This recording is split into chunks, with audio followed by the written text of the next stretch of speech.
नमस्कार जय जगन्नाथ मोर motivational channel को आपण मानक बहुत बहुत स्वागत। सबु दुखर अंत यही गोटे भिडियोटी शेष पर्यंत देखा अनुरोध रहिला। प्रभु श्रीकृष्ण स्वयं निजे कहिछन्ति ए गुप्त कथा। आपण माने जीवन रे केबे भाबिचंती मु एते प्रयास करुछि, एते भल काम करुछि, तथापि मने शांति काहेकि नाही। केबे केबे आमे हसुछु किंतु मन भितरे खालीपण लगे। केही आमको बुझु नाहांती। जीवन अजणा भावे भारी लगे। एही दुख, एही भय, एही चिंतार अंत केउठी कि एहार उपाय अछि? हाँ, उपाय अछि। एहा केही मनीष नुहे, निजे भगवान श्रीकृष्ण कहिथिले। जेउ कथा जदि आपण निज मने रखिपारिबे तेबे जीवनर सबु दुख निजे शेष होइजिब। जेतेबेले मनीष निजे जानिपारे जे मो जीवन में जहा हेउछि से भगवान को इच्छा अनुसार हेउछि, सेतेबेले तार मन शांत होइथाए। जेतेबेले आमे भगवान को भरोसा करू तेबे ताहा दुख लागुथिले से आशीर्वाद होई जाए। सत्य एहा दुख बाहर नुहे मनर। भगवान कहिथिले जगत दुखरे नुहे। मन जेतेबेले अशांत हुए सेतेबेले जगत दुख लागे। जदि मन शांत तेबे सबुदिन सुंदर लागे, सबु लोक भल लागंती एवं जीवन हुए भगवान को आशीर्वाद। तेणु मने रख, दुख हेउछि मनरे जन्म नेइथिबा भ्रम। जेतेबेले तुमे भगवान को उपरे भरोसा करिब सेतेबेले तुमे कहिब, हे प्रभु जहा हेउछि तुम इच्छारे हेउछि। सेतेबेले तुम दुख निजे शेष होई जाए। कृष्ण कहिथिले, हे अर्जुन, तुमे जाहाकु देखुछ छुई पारुछ से तुमे नुहे, तमे हेउछ आत्मा। एही शरीर आसीथाए ओ जाए, किंतु आत्मा केबे मरेनी। आत्मा सदा अविनाशी। जेपरि आमे पुरुणा वस्त्र छाड़ी नुआ पिंधु, सेपरि आत्मा मध्य नुआ शरीर नहीं थाए। एही सत्य को जे मनीष बुझी जाए से आउ केबे भय करेनी। काहेकि ना से जाने मु मरिनी, मु शरीर नुहे, मु आत्मा। भगवान कहिथिले तुमे तुम काम कर, किंतु फल को नहीं चिंता करना। जेतेबेले तुमे फल को नहीं आसक्त हेउछ सेतेबेले दुख आसी जाए, किंतु जेतेबेले तुमे माने कुह भगवान मु काम करुछि, फल तुम इच्छा, सेतेबेले मन शांत होई जाए। एहा हेउछि गीतार मूल शिक्षा। काम कर किंतु मन भगवान को पाखरे रख। जे काम भगवान को पाई करा जाए से काम दुख नुहे, सेही काम हेउछि पूजा। भगवान कहिथिले अर्जुन, जेतेबेले मन भ्रमित हुए सेतेबेले मनीष भगवान को भूली जाए, एवं जेतेबेले मनीष भगवान को भूले सेतेबेले तांको जीवन रे दुख आसी जाए। तेणु भगवान कहिले मन को मो ठारे लगाओ, मोर भक्त हुआ, मोर नाम स्मरण कर एवं मो प्रति भक्ति रख। एहा कौनसी धर्मर कथा नुहे, एहा हेउछि प्रेमर कथा। भक्ति माने कौन? भक्ति माने केवल मंदिर को जीवा नुहे। भक्ति माने हेउछि जेतेबेले आपण निज जीवनर सबु घटना रे भगवान को उपस्थिति देखंती। जेतेबेले आपण कुहंती, हे प्रभु आज जहा हेला से तुमर इच्छा, सेतेबेले आपण भक्ति रे अछंती। भक्ति हेउछि भगवान को सह हृदयर संपर्क, जेउ संपर्क रे ना अछि डर, ना अछि चाहिदा, केवल अछि निष्ठा और प्रेम। भगवान कहिथिले जे मते प्रेम करे मु ताको निज हृदय रे वास दिए। भगवान श्रीकृष्ण कहिथिले अर्जुन, मु सेमानंक हृदय रे रहे जे माने मते प्रेम करंती एवं मो ठारे भरोसा रखंती। भक्ति हेउछि सेई सेतु जहा मनीष को दुखरु शांति रे नहीं जाए।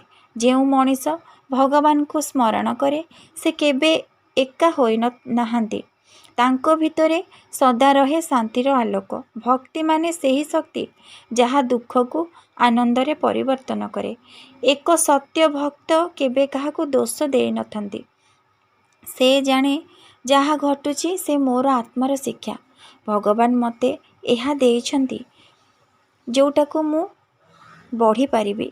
भक्ति माने दुखरे मध्य हसी पारिबा एवं कहि पारिबा, हे प्रभु तुमे मो सहित अछ। ଭଗବାନଙ୍କ ପାଖରେ ପ୍ରେମ ହିଁ ସର୍ବୋଚ୍ଚ ଭକ୍ତି। କୃଷ୍ଣ କହିଥିଲେ, ପୁତ୍ରମ୍ ପୁଷ୍ପମ୍ ଫଳମ୍ ତୋୟମ୍। ଯିଏ ମୋତେ ଭକ୍ତି ସହିତ ଦେଇଥାଏ, ମୁଁ ସେହି ଭକ୍ତିକୁ ଗ୍ରହଣ କରେ। ଭଗବାନଙ୍କ ପାଇଁ ଏହା ମହତ୍ତ୍ୱପୂର୍ଣ୍ଣ ନୁହେଁ ଯେ ଆପଣ କ'ଣ ଦେଉଛନ୍ତି, କିନ୍ତୁ ମହତ୍ତ୍ୱ ଅଛି କେମିତି ଭାବରେ ଦେଉଛନ୍ତି। ଯଦି ଆପଣ ଏକ ଫୁଲ ମଧ୍ୟ ପ୍ରେମ ସହିତ ଦେଉଛନ୍ତି, ଭଗବାନ ସେହି ଫୁଲରେ ମଧ୍ୟ ସମଗ୍ର ପ୍ରେମ ଅନୁଭବ କରନ୍ତି। ପ୍ରେମ ହେଉଛି ଦୁଃଖକୁ ଗଳିଗଲା ପରି ହଟାଇ ଦେବା ଶକ୍ତି। ଯେଉଁଠି ପ୍ରେମ ଅଛି ସେଠି ଭୟ ନାହିଁ। ଯେଉଁଠି ପ୍ରେମ ଅଛି ସେଠି ଅସୁନ୍ଦରତା ମଧ୍ୟ ସୁନ୍ଦର ଲାଗେ। ପ୍ରେମ ହେଉଛି ଭଗବାନଙ୍କ ସତ୍ୟ ସ୍ୱରୂପ। ଯେଉଁ ମଣିଷ ପ୍ରେମରେ ଜୀବନ କଟାଏ, ସେ ଭଗବାନଙ୍କ ଭିତରେ ବାସୁଛି ଏବଂ ଭଗବାନ ସେତେବେଳେ ତାଠାରେ ଅଛନ୍ତି। ତେଣୁ ମନେ ରଖ, ଦୁଃଖର ଅନ୍ତ ହେଉଛି ପ୍ରେମ। ଯେତେବେଳେ ତୁମେ ଭଗବାନଙ୍କୁ ପ୍ରେମ କରିବ, ସେତେବେଳେ ଜୀବନ ସବୁ ଭୟ, ଦୁଃଖ, ଅଶାନ୍ତ ହଟିଯିବ। ଭକ୍ତି ଓ ପ୍ରେମ ଏହି ଦୁଇ ହେଉଛି ଭଗବାନଙ୍କ ଦ୍ୱାରକା ରାସ୍ତା। ଯେତେବେଳେ ତୁମେ ହୃଦୟରେ ପ୍ରେମ ଧରିବ, ସେତେବେଳେ ତୁମେ ଭଗବାନଙ୍କୁ ପାଇଯିବ। ଭଗବାନ କହିଥିଲେ, ହେ ଅର୍ଜୁନ, ଯେଉଁ ମଣିଷ ନିଜକୁ ଜାଣିପାରେ ସେ ମୋତେ ଜାଣିପାରେ। କାରଣ ଆମେ ଓ ଭଗବାନ ଅଲଗା ନୁହଁ। ଯେପରି ସମୁଦ୍ରରୁ ତରଙ୍ଗ ଉଠେ, ସେପରି ଭଗବାନଙ୍କଠାରୁ ଆମେ ଜନ୍ମ ନେଇଛୁ। ଆତ୍ମଜ୍ଞାନ ମାନେ କ'ଣ? ଆତ୍ମଜ୍ଞାନ ମାନେ ହେଉଛି ମୁଁ କିଏ ବୋଲି ପ୍ରଶ୍ନର ସତ୍ୟ ଉତ୍ତର ଖୋଜିବା। ଆମେ ଶରୀରର ନୁହେଁ, ମନ ନୁହଁ, ଭାବନା ନୁହଁ। ଆମେ ହେଉଛୁ ଶାନ୍ତ ଚିର ଅବିନାଶୀ ଆତ୍ମା, ଯାହା ଭଗବାନଙ୍କ ଅଂଶ। ଯେତେବେଳେ ମଣିଷ ଏହା ଜାଣିଯାଏ, ତାର ଅଭିମାନ ଶେଷ ହୋଇଯାଏ। ତାର ମନ ଭୟ, ଲୋଭରୁ ମୁକ୍ତ ହୋଇଥାଏ। ସେ ଆଉ କାହାକୁ ରୋଷ କରେନି, ନା କାହାକୁ ଦୋଷ ଦେଇଥାଏ। ସତ୍ୟ ସଫଳତା କ'ଣ? ଆମେ ଭାବୁଛୁ ସତ୍ୟ ସଫଳତା ହେଉଛି ଧନ, ଶକ୍ତି, ନାମ, କିନ୍ତୁ ଭଗବାନ କହିଥିଲେ ସତ୍ୟ ସଫଳତା ହେଉଛି ନିଜ ମନକୁ ଜିତିବା। ଯେତେବେଳେ ମନ ଭଗବାନଙ୍କ ସହିତ ଏକାନ୍ତରେ ଥାଏ, ସେତେବେଳେ ଜୀବନ ଏକ ଅସୀମ ଶାନ୍ତିର ଅନୁଭବ ହୁଏ।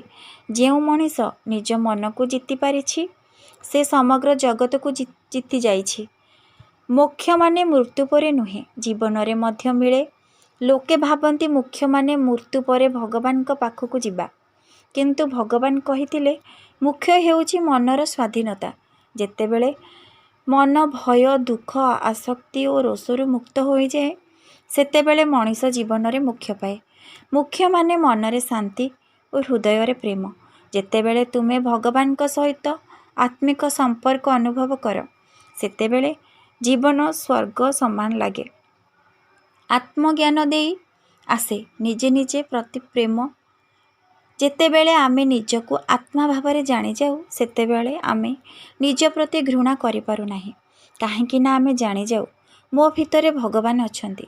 ତାପରେ ଆମେ ଅନ୍ୟ ମଣିଷକୁ ମଧ୍ୟ ପ୍ରେମ କରିପାରୁଥାଉ, କାହିଁକି ନା ସେମାନେ ମଧ୍ୟ ସେହି ଭଗବାନଙ୍କ ଅଂଶ। ଏହି ଜ୍ଞାନ ଆସିଲେ ମଣିଷ ଆଉ ଦୁଃଖୀ ହୋଇନଥାନ୍ତି, କାହିଁକି ନା ସେ ଦେଖିପାରନ୍ତି ସବୁଠି ଭଗବାନ, ସବୁ ଜୀବ ତାଙ୍କ ଅଂଶ। ଏହି ଜ୍ଞାନ ହେଉଛି ଦୁଃଖର ସତ୍ୟ କଥା। ଯେତେବେଳେ ତୁମେ ଜାଣିଲେ ଯେ ତୁମେ ଆତ୍ମା, ତେବେ ତୁମେ ଆଉ ଭୟଭୀତ ହେବ ନାହିଁ। ଯେତେବେଳେ ଜାଣିଲେ ଯେ ସବୁ ଭଗବାନଙ୍କ ଖେଳ, ତେବେ ତୁମେ ଆଉ କାହାକୁ ଦୋଷ ଦେବୁ?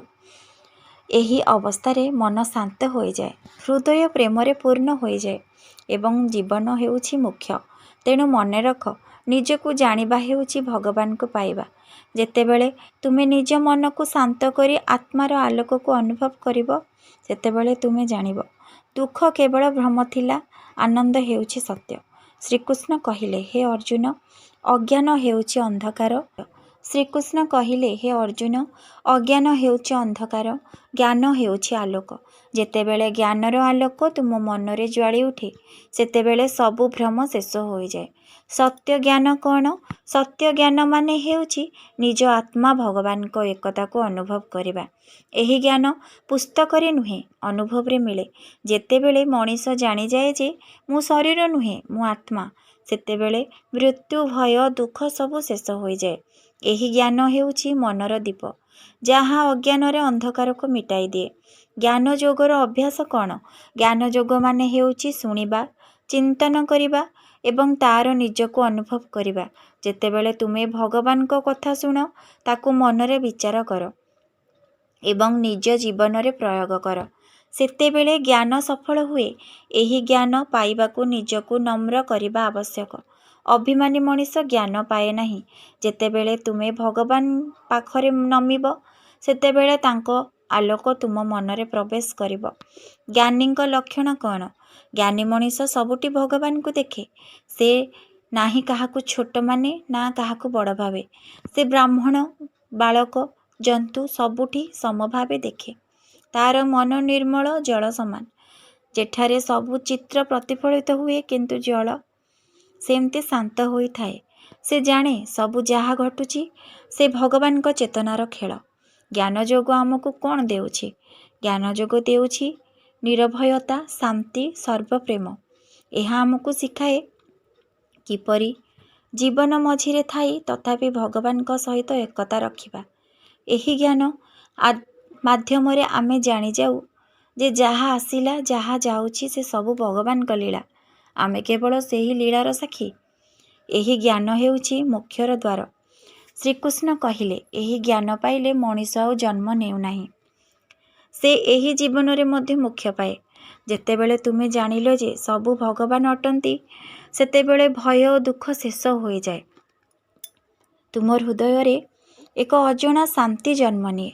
ସେତେବେଳେ ତୁମେ ଜୀବନକୁ ଏକ ଉପହାର ଭାବରେ ଦେଖ। ମୃତ୍ୟୁକୁ ମଧ୍ୟ ଭୟ ନାହିଁ, ମିତ୍ର ଭାବରେ ଦେଖ। ମୋ ପ୍ରିୟ ସାଥୀମାନେ, ଯଦି ଏହି ଗୀତା ସନ୍ଦେଶ ତୁମ ହୃଦୟକୁ ଛୁଇଁଗଲା ତାହେଲେ ଆଜିଠାରୁ ଏକ ଛୋଟ ପଦକ୍ଷେପ ନିଅ। ଦିନକୁ କମ୍ ସେ କମ୍ 5 ମିନିଟ୍ ନିଜ ମନ ସହିତ ଶାନ୍ତ ହୋଇ ବସ ଏବଂ ଭଗବାନଙ୍କୁ କୁହ, ତୁମେ ମୋ ସହିତ ଅଛ, ମୁଁ ଜାଣିଛି। ଏହି ଜୀବନ ଗୀତାର ଶିକ୍ଷା ସମାନ।